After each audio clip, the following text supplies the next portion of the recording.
मैंने वंदे मातरम को भारत का राष्ट्रगान घोषित करने के लिए पीआईएल फाइल किया है और कोर्ट ने केंद्र सरकार के गृह मंत्रालय, कानून मंत्रालय और कल्चरल मिनिस्ट्री यानी संस्कृति मंत्रालय को नोटिस जारी किया है।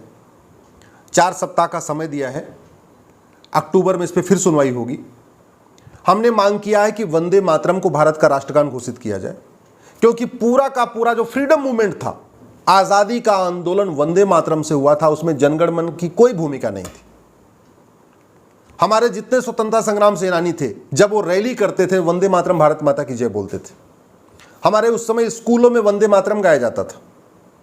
जितने सरकारी स्थान पे जहां पे लोग सार्वजनिक रूप से इकट्ठा होते थे भारतीय, वहां वंदे मातरम गाते थे।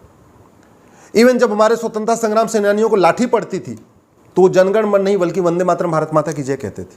भगत सिंह, सुखदेव, राजगुरु, राम प्रसाद बिस्मिल, ये सब लोग अंतिम समय में जब इनको फांसी देने की नौबत आई, सब वंदे मातरम भारत माता की जय बोलते थे। वंदे मातरम के नाम से लाहौर में अखबार निकलता था। वंदे मातरम के नाम से राम प्रसाद बिस्मिल ने खुद एक गजल लिखी थी। वंदे मातरम के नाम से छोटे छोटे नाटक लिखे गए थे, जो पूरे देश में अलग अलग जो नाटक खेले जाते थे। वंदे मातरम के नाम से छोटी सी एक मूवी फिल्म बनी थी। वंदे मातरम पूरे दीवारों पे जगह जगह लिख दिया गया था। और एक समय तो ऐसा आ गया था कि अंग्रेजों ने वंदे मातरम और भारत माता की जय को बोलना ही बैन कर दिया था। हर साल वहां पे कांग्रेस का अधिवेशन होता था। पहले जब कांग्रेस बनी तो उसका एक एनुअल उसकी मीटिंग होती थी। उस एनुअल मीटिंग में शुरू के 5 मीटिंग में वंदे मातरम गाया गया था। और एक बार तो खुद जनगण मन के रचयिता गुरु रविन्द्रनाथ टैगोर ने वंदे मातरम गाया था। यह आपको मैं बताना चाह रहा हूं। वंदे मातरम राष्ट्र आराधना है। वंदे मातरम राष्ट्र वंदना है। वंदे मातरम भारत माता की आराधना है, जबकि जनगण मन शासक की आराधना है। जनगण मन भारत माता की आराधना नहीं है। क्यों लिखा गया, कैसे लिखा गया, आप खुद गूगल कर सकते हैं। भारत भाग्य विधाता क्या क्या उसमें लिखा है, मैं उस पर नहीं जाना चाहूंगा। और जब संविधान सभा में बहस हो रही थी कि भारत का राष्ट्रगान क्या होगा, तो मेजॉरिटी लोग यही चाहते थे कि वंदे मातरम को ही भारत का राष्ट्रगान घोषित किया जाए। ज्यादातर लोगों का यही कहना था कि हमारे फ्रीडम मूवमेंट में, आजादी के आंदोलन में जनगण मन की कोई भूमिका नहीं है, इसलिए वंदे मातरम को ही भारत का राष्ट्रगान घोषित करना चाहिए। लेकिन नेहरू जी टिके हुए थे। उनको लगता था वंदे मातरम तो कम्युनल है, वो ज्यादा ही कुछ सेकुलर थे। वो चाहते थे कि जनगण मन हो। फिर जो नेहरू जी की लॉबी थी, उसने राजेंद्र प्रसाद जी जो चेयरमैन थे हमारे कॉन्स्टिट्यूएंट असेंबली के, उनसे रिक्वेस्ट किया कि आप इस पर वोटिंग मत कराइए, आप इस पर एक रेजोल्यूशन पास कर दीजिए। याद रखिए 26 नवंबर 1949 को पूरा संविधान बन गया। 26 नवंबर 1949 के संविधान के कई आर्टिकल लागू हो गए। अब आप सोच रहे हो 26 जनवरी 1950 नहीं, मैं 26 नवंबर 1949 कह रहा हूं, ध्यान से समझिए। 26 नवंबर 1949 को संविधान बन गया। संविधान के कई प्रोविजन इफेक्ट में आ गए और संविधान में यह लिखा गया कि 26 जनवरी 1950 से, यानी लगभग 2 महीने बाद पूरा का पूरा संविधान लागू हो जाएगा। लेकिन एक चीज बचा रह गया, वो था नेशनल एंथम। पूरा संविधान बन गया 26 नवंबर 1949 को, जिसको हम आज की डेट में संविधान दिवस मनाते हैं। पूरा संविधान हमने अडॉप्ट भी कर लिया। उसमें लिख भी दिया, we the people of India have solemnly resolve to constitute India a sovereign socialist secular democratic republic. ये सब हो गया, लेकिन एक चीज बचा हुआ था कि भारत का नेशनल एंथम क्या होगा।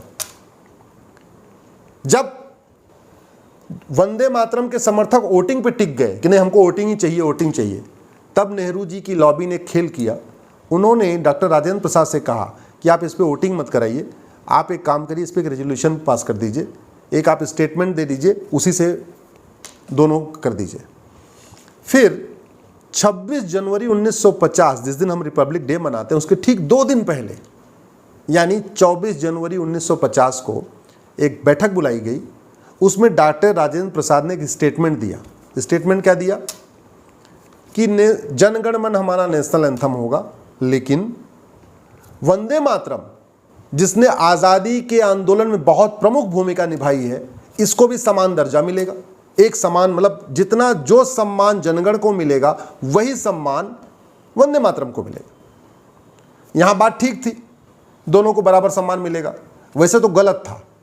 जनगण मन शासक की आराधना है, शासक की वंदना है, इसलिए उसको राष्ट्रगान घोषित करने की बजाय वंदे मातरम को राष्ट्रगान घोषित करना चाहिए था, जिससे पूरा पूरा आज़ादी का आंदोलन चला।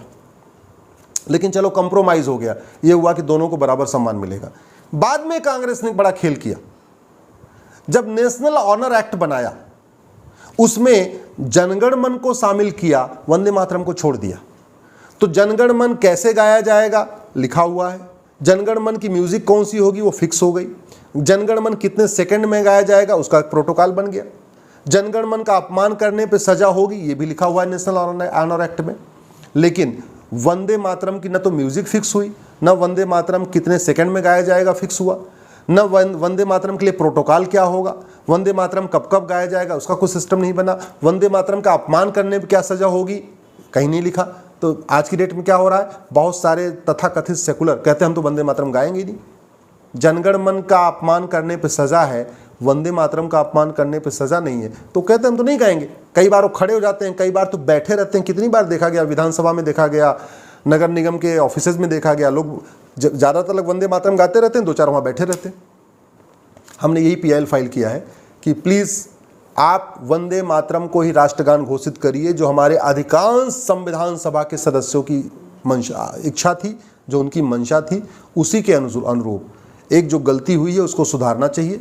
और नहीं, अगर दोनों को रखना है तो भी कोई बात नहीं। दुनिया के कई देशों में तो 3 राष्ट्रगान हैं, 4 राष्ट्रगान हैं। ऐसा नहीं कि एक देश में एक ही राष्ट्रगान होना चाहिए। अगर 2 भी करना है तो फिर जैसे जनगण मन के लिए प्रोटोकॉल बना है ऐसे वंदे मातरम के लिए प्रोटोकॉल बनना चाहिए। ये जो फिल्मों में, सीरीज़ में, वेब सीरीज़ में, पॉलिटिकल पार्टियों में, डांस के कार्यक्रम में और जो दुनिया भर के अलग अलग तरीके से वंदे मातरम को अलग अलग तरीके से गाते हैं, ये बंद होना चाहिए। जैसे जनगण मन की एक म्यूजिक स्टैंडर्ड म्यूजिक है, ऐसे वंदे मातरम की स्टैंडर्ड म्यूजिक होनी चाहिए। जनगण मन के लिए एक समय निर्धारित है, ऐसे वंदे मातरम का समय निर्धारित होना चाहिए। जनगण मन खड़े होके ही गाना है, ऐसे वंदे मातरम को खड़े होके ही गाना चाहिए। वंदे मातरम के अपमान करने पे सजा का प्रावधान है, जनगण मन का अपमान करने पे सजा का प्रावधान है, ऐसे वंदे मातरम का अपमान करने पे सजा का प्रावधान होना चाहिए। इसलिए मैं रिक्वेस्ट किया कोर्ट से, आप सरकार को कहिए कि जो नेशनल ऑनर एक्ट है, जहाँ जहाँ जनगण मन लिखा है उसके सामने जनगण मन एंड वंदे मातरम, जिससे कि वंदे मातरम को भी एक समान सम्मान मिल सके। ये हमारी बात नहीं है, ये हमारे संविधान जो निर्माता थे उनकी इच्छा थी कि वंदे मातरम को एक बराबर सम्मान मिले। लेकिन आज की डेट में चूंकि कोई प्रोटोकॉल नहीं है, इसलिए स्कूल कॉलेज में वंदे मातरम नहीं गाया जाता। जनगण गाते हैं, वंदे मातरम नहीं गाते। इसलिए हमने अपनी PIL में भी मांग किया कि देश के सभी स्कूलों में वंदे मातरम को गाना अनिवार्य किया जाए। जितने पब्लिक फंक्शन है, चाहे वो कलेक्टर जा रहा हो, चाहे कप्तान जा रहा हो, या मंत्री जा रहा हो, या विधायक जा रहे हो, जो भी पब्लिक फंक्शन हो, उसके शुरुआत या अंत में वंदे मातरम अनिवार्य किया जाए। या तो ऐसे कर सकते हैं कि शुरुआत वंदे मातरम से करें, अंत जनगण मन से करें, या ऐसे कर सकते हैं शुरुआत जनगण मन से करें, अंत जो सभा है उसका अंत वंदे मातरम से करें। लेकिन ऐसा नहीं होना चाहिए कि जनगण मन तो गाया जाए, वंदे मातरम ना गाया जाए। इसलिए स्कूल हो या कॉलेज हो या गवर्नमेंट के ऑफिस हो या पब्लिक मीटिंग हो या मंत्रियों का कार्यक्रम हो, सांसदों का कार्यक्रम हो, मुख्यमंत्री का कार्यक्रम हो या प्रधानमंत्री का कार्यक्रम हो, जनगण मन गाना अनिवार्य किया जाए। वैसे भी संसद में, विधानसभा में गाया जाता है। जब संसद का सत्र खत्म होता है या विधानसभा का सत्र खत्म होता है तो लास्ट में वंदे मातरम गाते हैं। लेकिन ऐसा कोई कानून नहीं है, वो एक परंपरा है, उसलिए गा रहे हैं, लेकिन कानून नहीं है। इसलिए वंदे मातरम को राष्ट्रगान का दर्जा देने के लिए कानून की ज़रूरत है, कानून में बदलाव की ज़रूरत है। मैं आशा करता हूं कि गवर्नमेंट, जिसने एक कमेटी बनाई है, 11 मेंबर्स की कमेटी बनाई है नेशनल ऑनर एक्ट को एग्जामिन करने के लिए, वो अपनी रिपोर्ट दे देगी और बहुत जल्द ही वंदे मातरम देश के सभी स्कूल, कॉलेज और ऑफिसेज में अनिवार्य हो जाएगा।